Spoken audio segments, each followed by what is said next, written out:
সিজনে এই কাঁচা আমের আচার বানাবো না তা কি কখনো হয়? এই যে এখানে আমি সরিষার তেল, রসুন আর শুকনো মরিচ ভেজে নিচ্ছি। এখন দিয়ে দিব পাঁচফোড়ন। পাঁচফোড়ন দিয়ে দিলাম।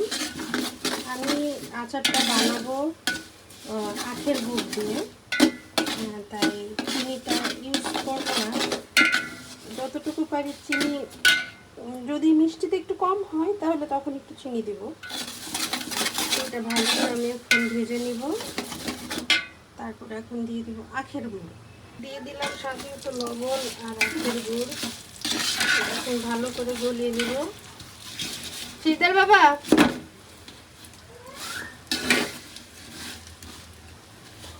আমি কিন্তু জীবনে প্রথমে যে আমের আচার বানাচ্ছি, এর আগে কখনো ট্রাই করিনি। এর আগে আমি অবশ্য জলপাইয়ের আচার বানিয়েছি, কিন্তু আমের আচার বানানো হয় নাই কাঁচা আমের। এই প্রথম বানাচ্ছি। কে রে? দেখেছো আম্মু? দেখে আমি দেখতে পাচ্ছি না। দেখতে পাচ্ছ না? ওই দেখো। যাও, আমি বানিয়ে নিয়ে আসছি। যাও। তারপরে এই গুড়টা গলে গেলে তারপরে আমটা দিয়ে দিব। জীবনে প্রথম বানাচ্ছি, বুঝতেছো? ভেঙে দেওয়া উচিত ছিল। এটা হচ্ছে আখের গুড়, চিনির বদলে গুড় দিচ্ছি, বুঝছো? এটা ভালো না? এটা গলাবো কি করে? এটা এখন দিয়ে দিব সিটা বা ভিনেগার।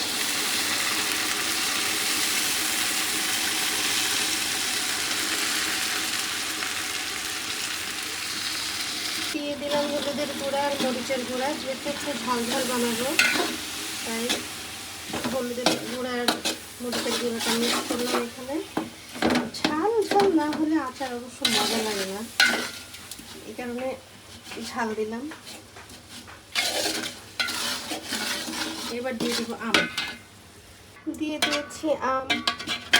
এখন এটা ভালো করে মিক্স করতে হবে, তারপরে আচার হয়ে যাবে। এটা আই থিঙ্ক মজাই হবে, একটু টেস্ট করি।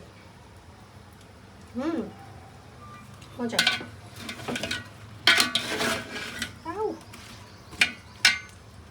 এবার ঢেকে দিব। আস্তে আস্তে আমার আমের আচারটা হয়ে যাবে। আমার কিন্তু এখানে চিনি দেওয়ার আর প্রয়োজন হয় নাই, কেননা আখের গুড় প্রায় 700 গ্রামের মতো দিয়েছিলাম। এটাতেই চিনি হয়ে গেছে, মিষ্টি হয়ে গেছে।